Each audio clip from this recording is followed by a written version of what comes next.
analogy between electrical and mechanical oscillating systems. இப்போது mechanical ஆசிலேஷனுக்கும் electromagnetic அதாவது electrical and magnetic oscillation LCR சர்க்கியூட்டில் இருக்கிறது ரெண்டுத்துக்கும் என்ன சிமிலாரிட்டி அப்படிங்கிறது தான் பார்க்க போகிறோம். இப்போ ஸ்ப்ரிங் சிஸ்டம் இருக்குல்ல, ஒரு ஸ்ப்ரிங் எடுத்துகிட்டு அதில் ஒரு வெயிட்டை கட்டி தொங்க விட்டுட்டோன்னா அங்கே அதில் வந்து ஒரு மெக்கானிக்கல் ஆசிலேஷன்ஸ் இருக்கும். அதே மாதிரி எல்சிஆர் சர்க்கியூட்டுன்னு பார்த்தோன்னா அதில் வந்து எலக்ட்ரோமேக்னட்டிக் ஆசிலேஷன்ஸ் இருக்கும். இப்போ இது ரெண்டுத்துக்கும் என்ன அனலாஜி அப்படி பார்த்தோன்னா, இந்த ஸ்ப்ரிங் மாஸ் சிஸ்டத்தில் ரெண்டு ஃபார்ம் ஆஃப் எனர்ஜி இருக்கும். ஒன்று வந்து பொட்டன்ஷியல் எனர்ஜி, அது எங்கே இருக்குன்னா ஸ்ப்ரிங் வந்து எக்ஸ்டெண்ட் ஆகியும் இல்லை கம்ப்ரஸ் ஆகியும் இப்படி போயிட்டு வருது இல்லையா, அதில் இருக்கிற பொட்டன்ஷியல் எனர்ஜி. இன்னொன்று இந்த மாஸ்னால் அந்த ஸ்ப்ரிங் வந்து வைப்ரேட் ஆகிட்டு இருக்குல்ல, அது வந்து அதனுடைய கைனெட்டிக் எனர்ஜி. ஸோ இந்த ஸ்ப்ரிங் மாஸ் சிஸ்டத்தில் ரெண்டு டைப் ஆஃப் எனர்ஜி இருக்குது. ஒன்று பொட்டன்ஷியல் எனர்ஜி, ரெண்டாவது கைனெட்டிக் எனர்ஜி. அது மாஸ் வைப்ரேட் ஆகிறதுனால கிடைக்கிற எனர்ஜி. இப்போ இந்த டூ ஃபார்ம்ஸ் எனர்ஜியும் இதே மாதிரி எல்சிஆர் சர்க்கியூட்லேயும் இருக்கும். என்னதுன்னா, கரண்ட் பாஸ் ஆகிட்டு இருக்கிற ஒரு எல்சிஆர் சர்க்கியூட்டில் இருக்கிற இண்டக்டருடைய மேக்னெட்டிக் எனர்ஜி ஒன்று இருக்கும். அதே மாதிரி சார்ஜ் கெப்பாசிட்டரில் இருக்கிற எலக்ட்ரிக்கல் எனர்ஜி இருக்கும். இந்த ரெண்டும் எப்படி சிமிலர் ஆகுறது அப்படின்றது தான் பார்க்க போகிறோம். இப்போ அனலாஜஸ் அப்படின்னு எடுத்துட்டோன்னா, இந்த ரெண்டு சிஸ்டத்தோட அனலாஜி அப்படின்னு பார்த்தோன்னா, ஸ்ப்ரிங் மாஸ் சிஸ்டத்தில் இருக்கிற கைனெட்டிக் எனர்ஜியும் எல்சிஆர் சர்க்கியூட் கரண்ட் போயிட்டுருக்கிற எல்சிஆர் சர்க்கியூட்டில் இண்டக்டருக்கு இருக்கிற மேக்னெட்டிக் எனர்ஜிக்கு ஈக்குவலாக இருக்கும். கைனெட்டிக் எனர்ஜி ஸ்ப்ரிங் மாஸ் சிஸ்டத்தில் இருக்கிறதும் இண்டக்டருக்கு இருக்கிற மேக்னெட்டிக் எனர்ஜியும் ஈக்குவலாக இருக்கும். அதே மாதிரி கெப்பாசிட்டர் ஸ்டோர் பண்ணி வச்சுருக்கு இல்லையா, எல்சிஆர் சர்க்கியூட்டில் இருக்கிற கெப்பாசிட்டர் ஸ்டோர் பண்ணி வச்சுருக்கிற எலக்ட்ரிக்கல் எனர்ஜி, பொட்டன்ஷியல் எனர்ஜி இந்த ஸ்ப்ரிங்குக்கு இருக்கிற பொட்டன்ஷியல் எனர்ஜிக்கு ஈக்குவலாக இருக்கும். ஸ்ப்ரிங் மாஸ் சிஸ்டத்தில் டேம்பிங் ஃபோர்ஸ் அதுதான் ஸ்லோ டவுன் பண்ணிடும். கடைசியாக அதை ஆசிலேட் ஆகிட்டே இருக்கிற ஸ்ப்ரிங் மாஸ் சிஸ்டத்தை ஸ்லோ டவுன் பண்ணுறது ஒரு டேம்பிங் ஃபோர்ஸ். அந்த டேம்பிங் ஃபோர்ஸு எல்சிஆர் சர்க்கியூட்டில் இருக்கிற ரெசிஸ்டன்ஸ் மாதிரி ஆக்ட் ஆகும். ஸோ இதுதான் வந்து இந்த மூணு எனர்ஜி தான் அனலாஜ் பிட்வீன் த எல்சிஆர் சர்க்கியூட்டும் மெக்கானிக்கல் ஆசிலேஷன்ஸ்க்கும் உள்ள சிமிலாரிட்டிஸ். இப்போ இதனுடைய ப்ரூஃப் அப்படின்னு இல்லைனா எக்ஸாம்பிள்னு பார்த்தோன்னா, மெக்கானிக்கல் ஆசிலேஷன் ஸ்ப்ரிங் மாஸ் சிஸ்டத்தில் எடுத்துக்கிறோம். இதில் வந்து ஒரு ஸ்ப்ரிங்கில் கீழே ஒரு மாஸை லோட் பண்ணி விட்டோன்னா அது என்ன ஆகும்னா ஆசிலேஷனை பர்ஃபார்ம் பண்ண ஆரம்பிச்சிடும். இப்போ இந்த ஆசிலேஷன் பர்ஃபார்ம் பண்ணக்குள்ள இந்த இடத்துல ரெண்டு ஃபோர்ஸ் ஆக்ட் ஆகும். ஒன்று வந்து ரெஸ்டோரிங் ஃபோர்ஸு, இன்னொன்று வந்து டேம்ப்டு ஃபோர்ஸு. இந்த டேம்ப் ஃபோர்ஸ் வந்து ஆப்போசிட் டைரெக்ஷனில் இருக்கும். ரெஸ்டோரிங் ஃபோர்ஸும் டிஸ்பிளேஸ்மெண்ட்டுக்கு ஆப்போசிட்டில் இருக்கும். ஸோ ஃபஸ்ட்டு ரெஸ்டோரிங் ஃபோர்ஸ் எடுத்துக்கிட்டோன்னா அது F1 எடுத்துக்கிறோம். அது directly proportional to displacement y. So இப்போ டைரக்ட்லி ப்ரொபோஷனல்னுக்குள்ள இங்கே ப்ரொபோஷனாலிட்டி கான்ஸ்டன்ட்டை ரிமூவ் பண்ணுறதுக்கு நம்ம ஒரு ஃபோர்ஸ் கான்ஸ்டன்ட்டை இன்ட்ரடியூஸ் பண்ணுறோம், அதுதான் K. So restoring force F1 எப்படி எழுதலான்னா, F1 is equal to -KY அப்படின்னு எழுதுகிறோம்.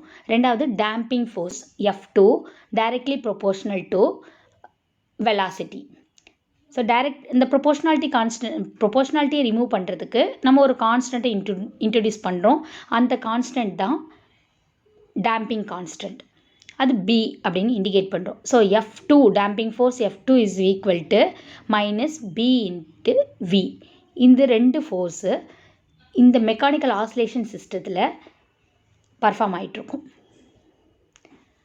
இப்போ இந்த ரெண்டு நமக்கு தெரியும் ஃபோர்ஸுடைய வேல்யூ m/a, அதாவது மாஸ் இன்ட்டு ஆக்சலரேஷன்.